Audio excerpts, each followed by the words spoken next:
Good afternoon. Let me try one more time. Good afternoon. Good afternoon. It is a pleasure to stand before you as we have our routine weekly press briefing. Gives us an opportunity to talk about several important matters that constituents, residents want to hear about.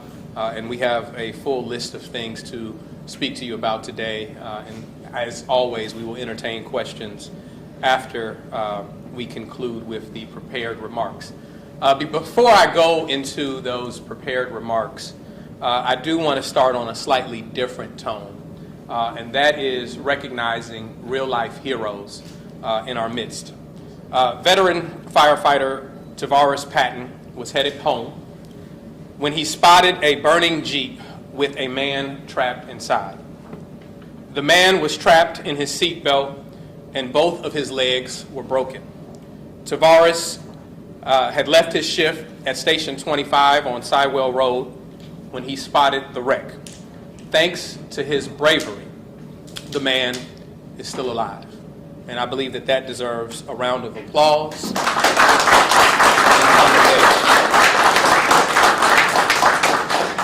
Also, Captain Carleen Bogan, Lieutenant Anthony Sanders, and firefighter Damon Shoulders were praised by a Jackson family when they answered a medical emergency.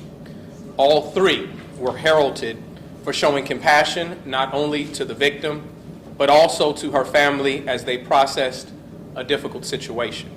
Their efforts struck the family so deeply that they reached out to JFD to thank them again for their compassion and their professionalism. I'd like to take this opportunity to thank the Jackson Fire Department and our heroes. When others rush out, I know that you rush in, and y'all are a first-class representation of not only the city of Jackson as a entity, but also the compassion and love that Jacksonians express for one another. So once again, please give them a round of applause. And if you could stand up so we can recognize you. One more time.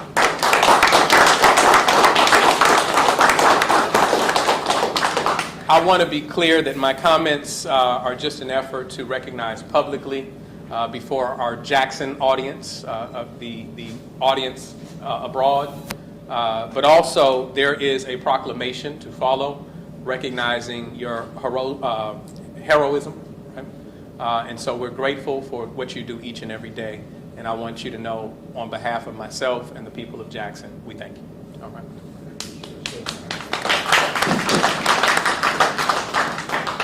Turning to a slightly different page, I want to be clear that we are all frustrated in the city of Jackson by the litter that we see. We have been working day and night across various divisions of our city in order to put forth a robust plan to tackle our litter. We are excited to launch a new campaign to fight the ongoing issues of trash in Jackson. Quite simply, we are asking people to stop trashing Jackson. That is the name of the campaign. Stop trashing Jackson. While the city certainly has a responsibility to our residents to put forth a robust plan to combat the issue of litter and to contribute to the aesthetic appeal of our city, I want to be clear that this is not simply a city of Jackson problem. This is a problem that rests deep within our neighborhoods, deep within the businesses, within our communities, deep with our church community. And so as my mother would say, if you don't show love or if you don't respect your home, no one else will. And so we are coming forth with a robust plan across several departments and also working with some of our external partners, such as Keep Jackson Beautiful, in order to tackle this issue head on.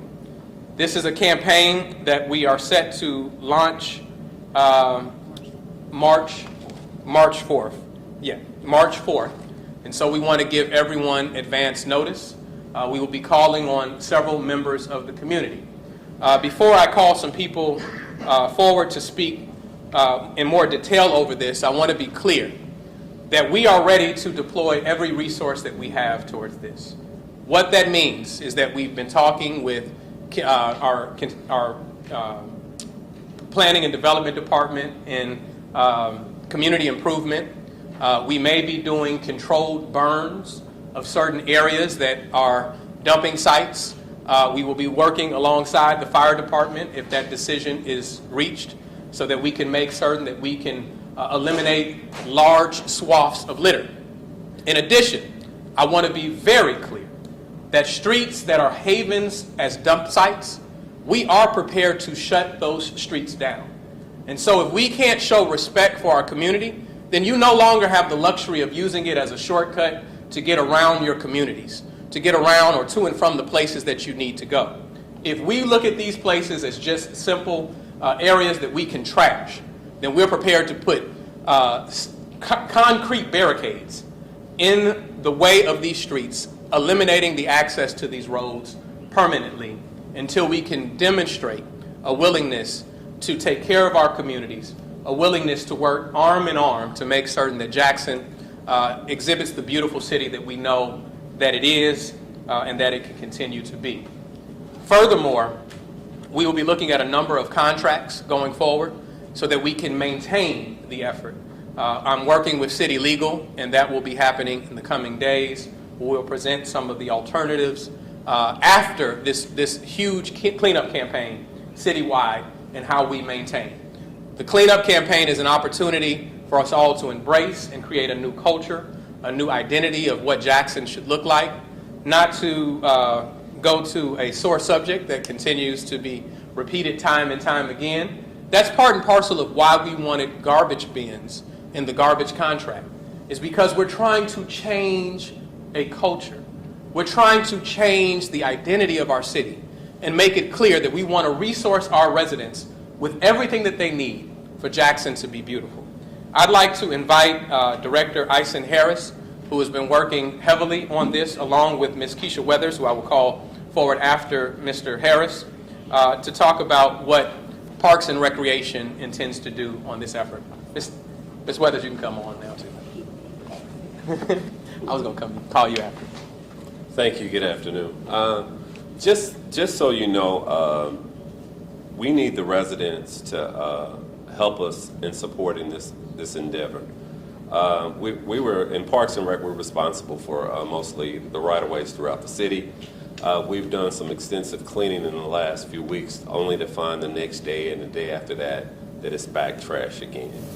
And so we pulled together this committee to come together to try to get not only our community, our churches, our fraternities. We're asking, we're reaching out to fraternities, sororities, civic groups, all organizations to come join us on March the 4th, so we can actually do this cleanup.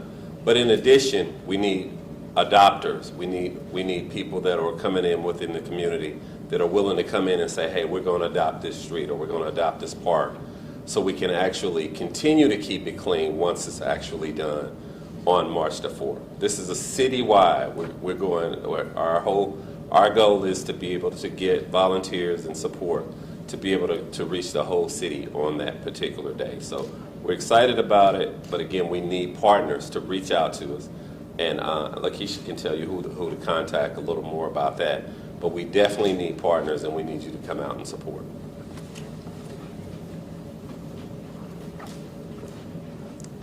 Yes, and those partners that we're looking for, they can contact the Solid Waste Division.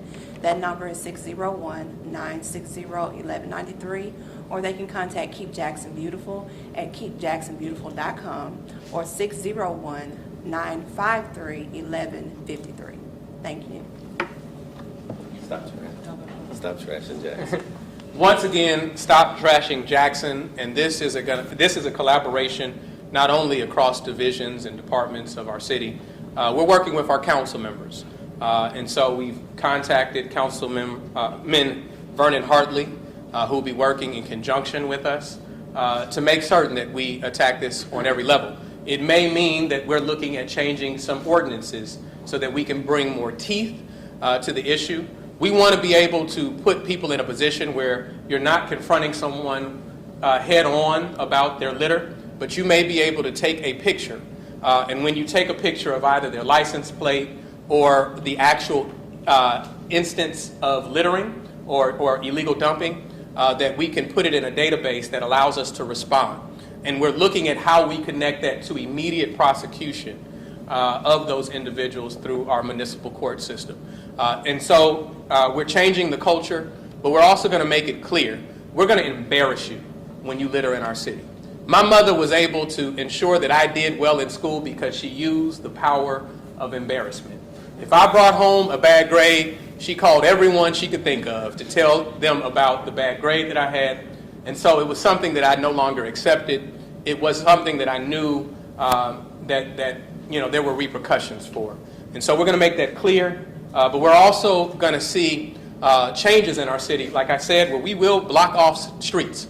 We will limit your access to places that you have become accustomed to being able to use, simply because we're not being good stewards of the streets that we have, of these places within our communities. And so it is bigger. It is bigger than the city can handle. Every time, as Ison and Lakeisha suggested, every time we go to clean up one of these sites, before they can haul all of the trash off, before they even make it to a landfill, you have people putting trash right back down. And we're better than that. We're better than that. I do want to thank other people that I know have asked about this, and I don't want them to think that we're doing this outside of them, but we're asking for their collaboration. Those within our faith-based community, I think specifically about Bishop Crudup, who brought this issue up to me. We'll be calling on all of them to participate, work with us, and they know how to inspire one another to come out and help us. And so this is a very big campaign, and this is probably the centerpiece of what we wanted to talk to you about.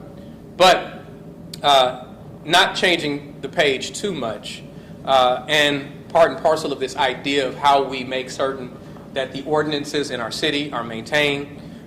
Great news is out that our Planning and Development Department has announced, going right along with what I'm talking about, the city's effort to provide a clean living environment, that the city of Jackson is relaunching its rental registry program for rental housing units in the city of Jackson. This will revitalize our code enforcement program by protecting the health, safety, and welfare of the public. There are now more rentals in the city of Jackson, or renters in the city of Jackson, than home owner-occupied units. We must protect all investments in the city and enforce the basic standards of property maintenance. And so we're going to make certain that we have a full team that now does not just look at the issues that persist with homeowners and tracking down homeowners, but those who have rental units will now have a new enforcement mechanism, more teeth, more direction from the city to attack this. Quite honestly, if we have slightly more renters than we have homeowners, we've only been looking at half of the equation to this point. And so to make certain that we have a comprehensive and robust code enforcement program, this is a must, and so we are looking forward to launching it. The registration data will be an essential resource in the enforcement of regulations by requiring a local agent to act on behalf of the owner. Contacting a local agent will allow the city of Jackson to hold landlords accountable for property maintenance. And so we're looking forward to this. This was recently passed by our city council, and we're looking forward to taking the next step. The city has completed a building code effective grading schedule survey. The cities who have effective code services recently benefited from this survey. The city of Jackson scored better than Flowood, Ridgeland, and Gulfport, and we tied with Vicksburg and Madison. Theoretically, performance on a survey like this can actually bring down certain insurance rates in the city, and so there's a direct one-to-one benefit to residents, but it also says that we are making a shift in terms of how we begin to enforce our codes and change outdated codes within the city. I was going forward with this because I didn't see Ms. Dotson initially. I see that she's snuck in the back of the room, so I'm going to call her up to say a few things about not only this survey, but also talking about moving forward with our rental registration program. Thank you. Hiding behind the cameraman does not save me. Good afternoon. My name is Chloe Dodson. I am the Director of the Planning Department for the City of Jackson. We are very excited to announce that we are revamping the rental registration ordinance. The big key about this new ordinance is that we will be requesting that a local agent represents the landlord. This gives us a little bit more power to bring that property back into compliance. Because we have a lot of out-of-state ownership when it comes to our landlords. So very excited about that program.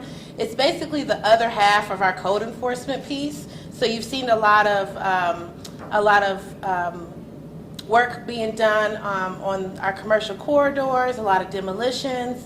But this side is focusing on landlords and renters to ensure that the average person in the city of Jackson has a basic standard of living when it comes to their household and their families. And then secondly, to talk about the survey that we took. That is the building permit, site plan review side of the planning department. And so it was a very extensive survey that we were able to complete. It was about 30 pages long, and it basically asked about floodplain information and how many permits were issued and how many inspections are done, how much money is generated, how much construction valuation, and went on and on and on to basically dig deep into our code services department to make sure that we were effectively running our program. And not only were we effectively running our program, but we scored very high for our first time taking that survey. So kudos to our team, to the planning department, for all the staff that worked diligently to get that survey done. All right, thank you.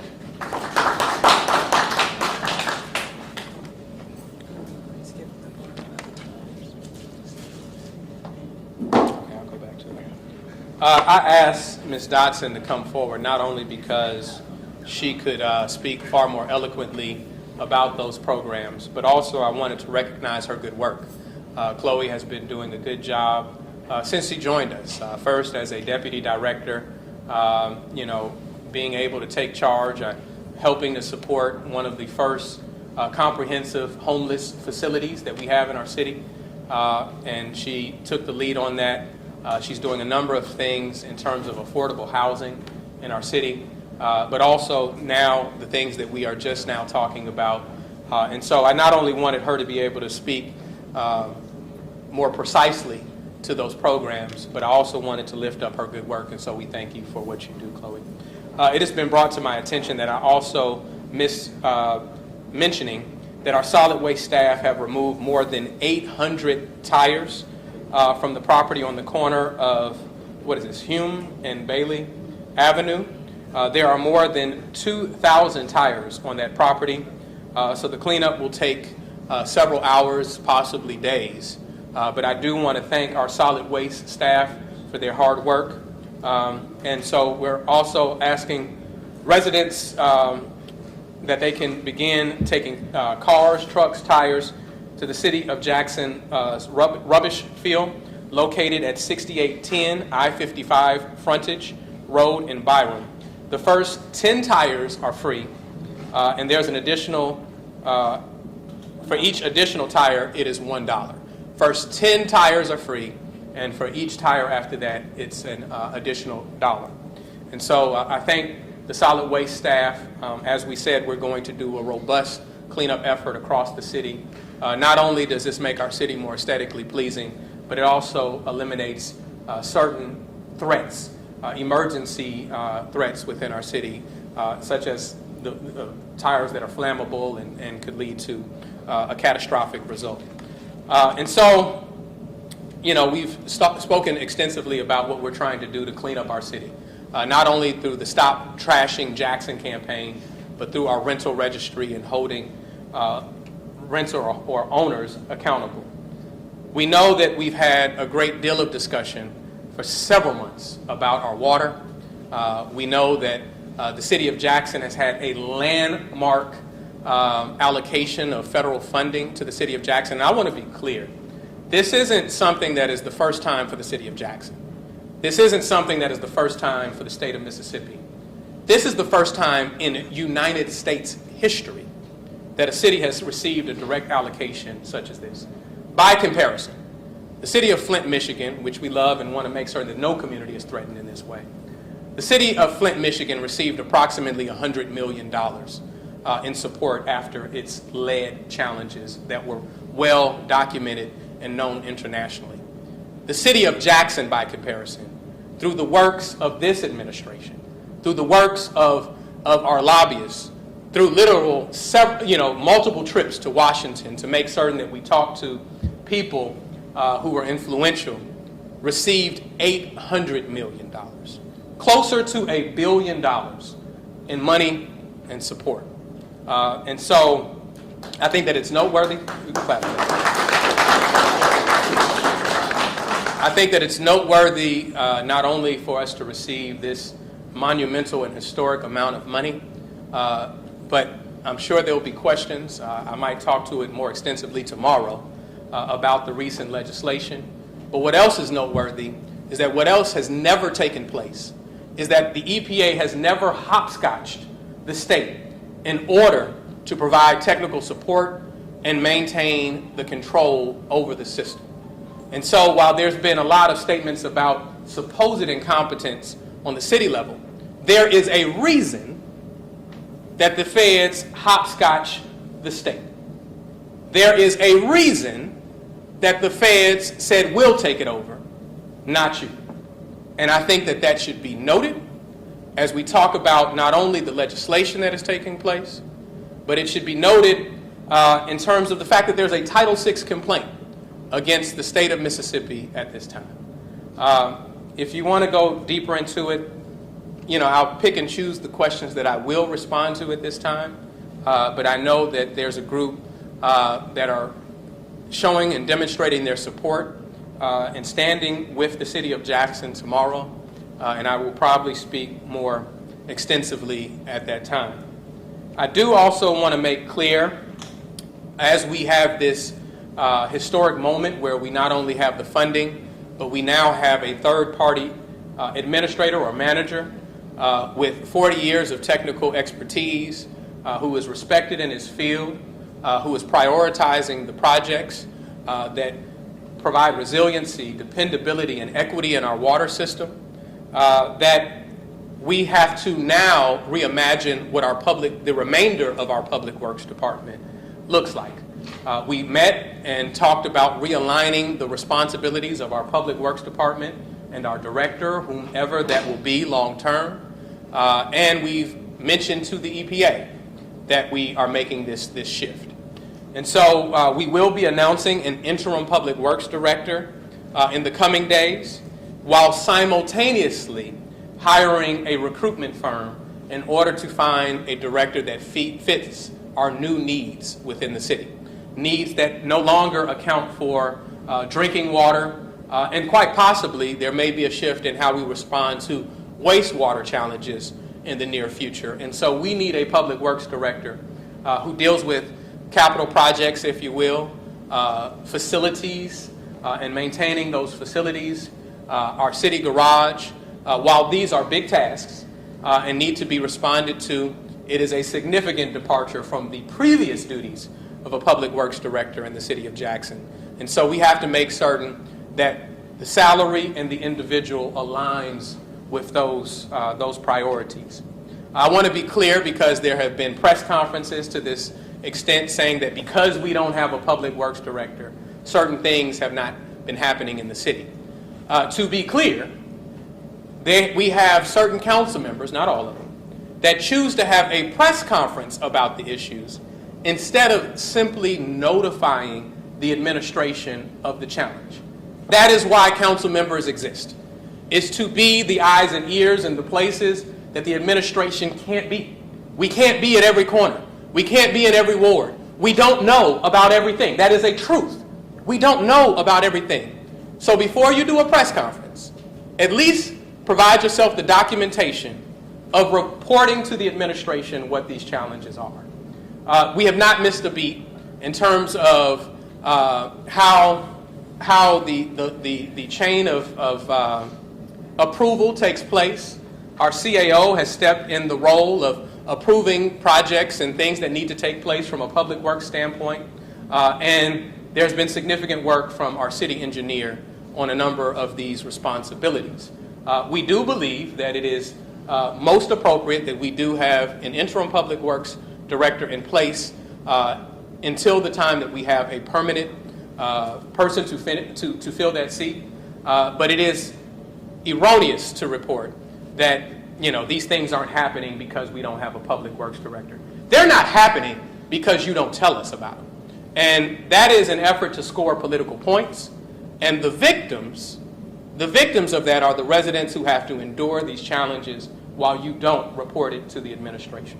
So I wanted to end with that before I open up to any questions. You have any? Yes. One last thing. I'm sorry. We will be having a town hall, which will be Wednesday at 6 p.m. at Forest Hill High School, and we will be talking to the residents of South Jackson. Any residents across the city who want to come over and join us at Forest Hill are certainly welcome. But the reason that we choose this location is because there has been a disproportionate effect as we have contended with the water challenges in Jackson to residents of South Jackson and portions of West Jackson. And that is why we have chosen that as a location. It doesn't mean that other parts of the city don't matter to us. It doesn't mean that we don't want to hear the concerns of residents in other portions of the city. And we do intend on having follow-up town hall meetings across the city. But we're going to start in the place where people have been hit the hardest, and that is in South Jackson. So we welcome not only the media, but our residents to come as we talk about, in greater detail what the federal funding now means, as we talk about what TED's role will continue to be, as we talk about what our vulnerabilities are. Even with this funding, this isn't, an overnight process where all of a sudden we got this money and all our pipes are new when we wake up in the morning. It took decades to get in this situation. It certainly, we don't believe it'll take decades to get out, right? But it certainly will take more than 1 to 2 years. And there are a number of things. We have 50% loss in our distribution system, meaning we are losing in our pipes that are underground at a rate of about 50%. Industry standards is about 15%. And so that's how significant the challenges are in Jackson. We have a number of failures at our water treatment facilities. We have a number of components that should be automated, that are manual, that people have to leave out of the control rooms in order to repair. And so it's a significant lift. Even if we were to get a new water treatment facility, we have to fix the distribution system because that new facility would have to push the water through the same old pipes if we didn't do so. So with that, I look forward to everyone joining us and taking the calls. I'm trying to remember which way I started last time. It's been a minute. I probably won't remember. I'll start from my right and move left. Mr. Mayor, I wanted to know your thoughts on House Bill 1020. It talks about the expansion of the Capital Complex Improvement District. Really expands it by 3 times from 8.5 acres, or square miles to 26.5, roughly 20+% of the city of Jackson, and also the court systems that would be in place there. Yeah, you said the court system. Let me make certain that the residents understand. They're talking about a court system in which the judges would not be elected by Jackson residents, would be appointed by the Supreme Court, a police force that has no accountability to the residents of Jackson. As we're watching these challenges happen not only from Ferguson, but all across the country, in which people are tasked with policing people but have no accountability to them. It reminds me of apartheid. They are looking to colonize Jackson, not only in terms of putting their military force over Jackson, but also dictating who has province over decision making. Simultaneously, not only that and the water bill, there was legislation that was at least initiated or introduced at some point that would dictate how they remove elected officials in the city of Jackson.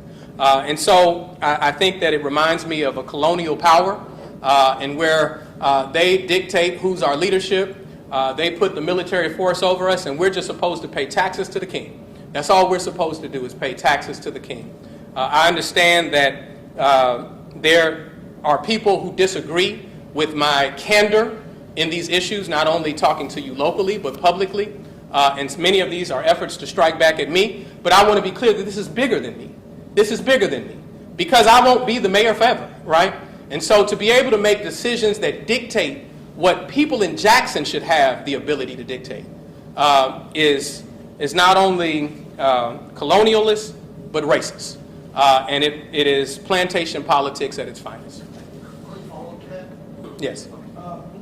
The state representative Nick Bain, now he did not author the bill, but he's been supporting it. He told Super Talk that Capitol Police would have, one of the changes would be exclusive jurisdiction within the CCID, meaning JPD would not have jurisdiction, and said that the city had okayed that. He said this on those airwaves. Well, he lied to the people on Super Talk.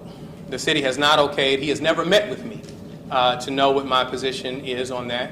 And that not only represents an issue in terms of failing to meet with me as mayor, but I've heard legislator after legislator talk about all of these bills that are introduced by people who don't live in Jackson. Be clear, people who don't live in Jackson, and at the same time aren't communicating with the people who do, and who are responsible for advocating on behalf of the residents.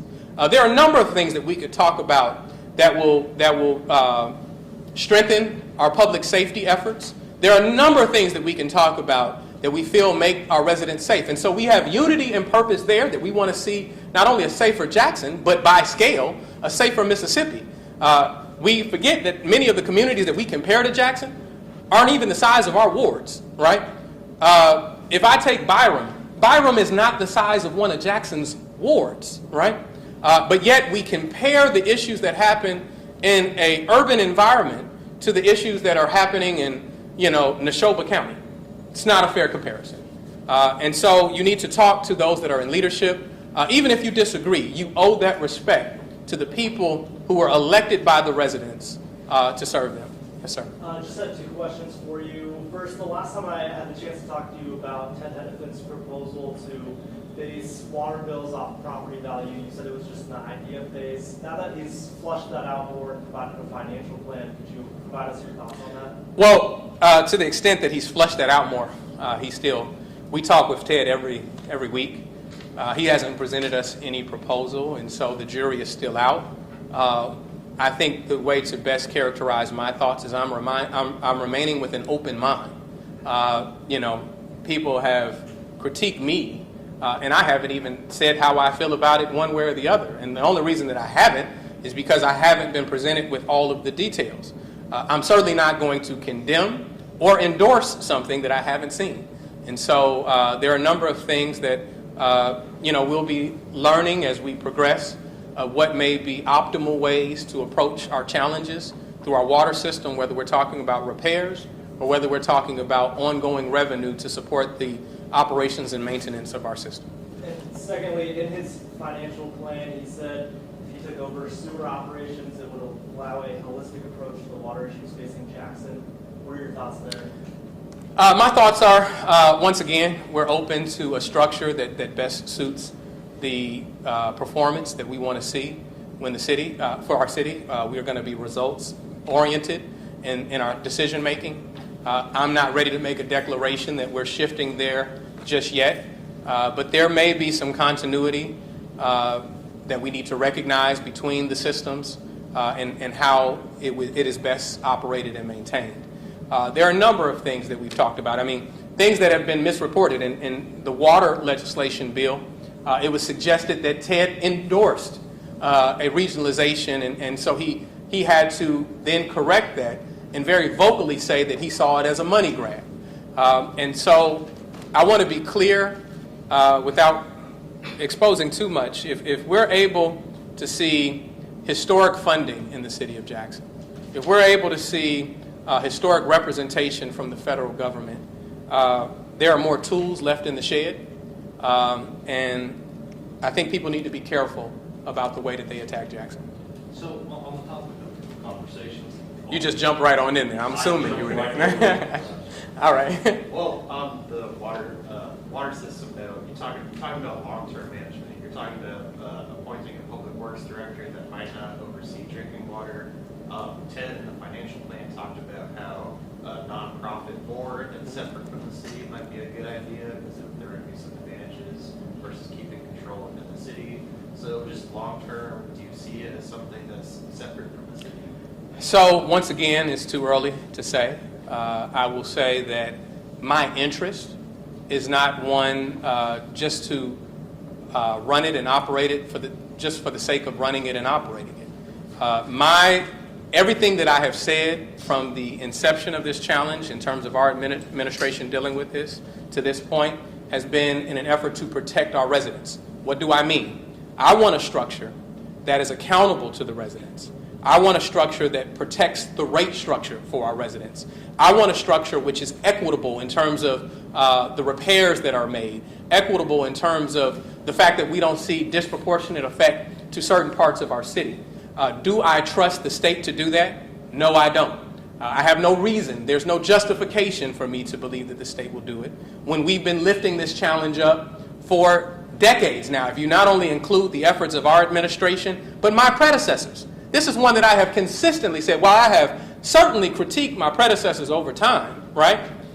This is something that I acknowledge that they lifted up and said, it's not a matter of if, it's a matter of when. And so for the state to demonstrate a deliberate indifference or a willful neglect, and then at a time where we go through extraordinary measures in order to capture the funding ourselves, extraordinary measures in order to have the state, the federal government, take more interest than they've ever shown in any city, it is awfully convenient for them to want to take over the system now. Now, in terms of a nonprofit, I want to hear the details. The devil is in the details. If it is a structure of accountability that doesn't lend itself to corruption and people being, influenced towards a decision, then I may find myself ingratiated to that structure. But I want to make certain that the residents are protected at the end of the day, and that's what's primary and key for me. Yes, sir. I'm going to start back here and then come forward. Yeah. All right. Yes. You know I usually do this. So I want to talk a little bit about the structure of 2889. It would establish... Now, certainly I've seen all these bills, right? But tell me specifically which one it is, because I don't just... So it would establish a board that would then elect a president. The water. Now that board would have 3 members appointed by the governor, 2 by the lieutenant governor, and 4 would then be appointed by the mayor of Jackson. Of those 4 members, 1 would be in consultation, and I'm not entirely sure what that means, but 1 would be in consultation with the mayor of Lyra, and 1 would be in consultation with the mayor of Richland. Now, my understanding is the Richland consultation would be because of the sewer system, which involves part of Richland.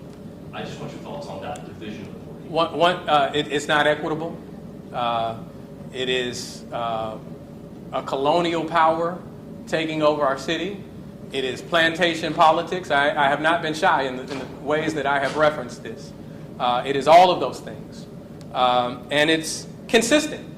This paternalistic relationship that the state of Mississippi believes that it maintains with the city of Jackson. You have other cities that have 1% sales tax that support their infrastructure.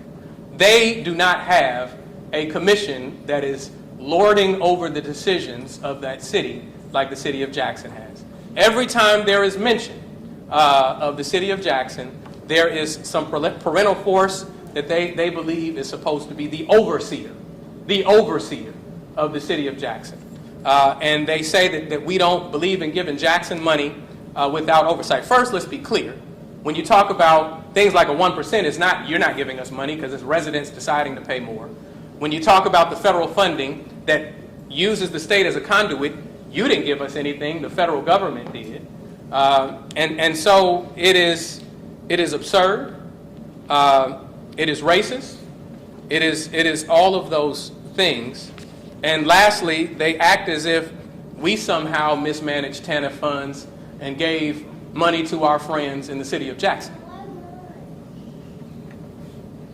Quick, super quick follow-up. Have you had conversations with Senator David Parker, Lieutenant Governor Hosman, any people involved? I have spoken to Lieutenant Governor. and we intend, now that David Parker has decided he would come in our house and try to move our furniture, we do intend on talking with him about his proposal. I will tell you, quite honestly, before it was made public, the federal funding that we had, before it was made public that Ted Hennepin would be coming in as the third-party administrator, I met with the Lieutenant Governor, where he talked about his concern over a plan. He talked about his concern over funding. And so I have recently met with him, and I said, well, listen, in terms of a plan, we have a 40-year expert that is respected internationally in his field, making the decisions. In terms of the funding, we went out and got the $800 million to do this. And the last time I met with him, what he said to me, he said that I needed to look at a possible relationship with the state of Mississippi because what did I think? Biden was going to write me a check.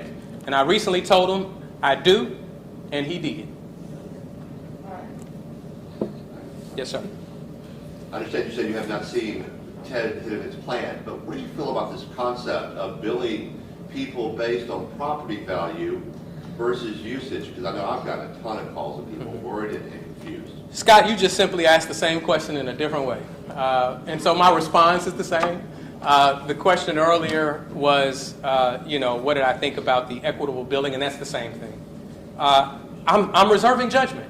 I'm reserving either an endorsement or a critique of it because, I don't know what that looks like. I don't have a structured breakdown of what are the protections, what are the caps, what it looks like to the residents. I just don't know. And so I think that it is certainly unique. I think that it is something that the city of Jackson would, well, actually I understand that there are communities that are doing similar programs nationally now. But I need to study it more. The first time I heard it, it was first impression to me. And so if I were, just some strong proponent of it and always have been, then we certainly wouldn't have started new water meter installations without introducing that. So there's a lot of considerations. What we've invested, how it protects residents, the concerns at large. I don't want to be exploitative of anyone. I want to do what makes sense for the city of Jackson and make certain that we capture the revenue that we need to capture in order to maintain our system. I'm being cut off now. I'll end with you because you didn't ask a question and then we'll be done. Okay, it doesn't have anything pertaining to water, but do you have any updates or your thoughts on the 3 police officers who are now on leave because one of the men had died in custody? I would say that we took immediate action on that. There's more, I'm sure, to follow in the coming days. I won't make any definitive statements of guilt or innocence because I don't want to poison that process. I will say that it is a disservice to the city of Jackson where we had instituted a policy that allowed us to submit cases or allowed us to submit a file to the district attorney for the district attorney to review and either no bill or indict in instances like that before we return them back to work. For those that don't know, in the state of Mississippi, the state passed recent legislation that no longer gives province to district attorneys to decide on police officers. It is exclusively within the power of the Mississippi Bureau of Investigation. And, just as I had concerns when they decided that they wouldn't investigate officer-involved shootings in the city of Jackson, when I told them that we believed in a transparent practice and process of revealing names of those officers unless they could demonstrate a particular and credible threat on their lives. We incorporated that to not only protect our residents but our officers as well. And as we look nationally, we are consistent with the trends that people are seeing nationally because we believe that any image of public safety that we put forward has to have community trust at the center of it. And so the MBI has said that they are investigating and hopefully, prayerfully, they are diligent in their investigation. Thank you.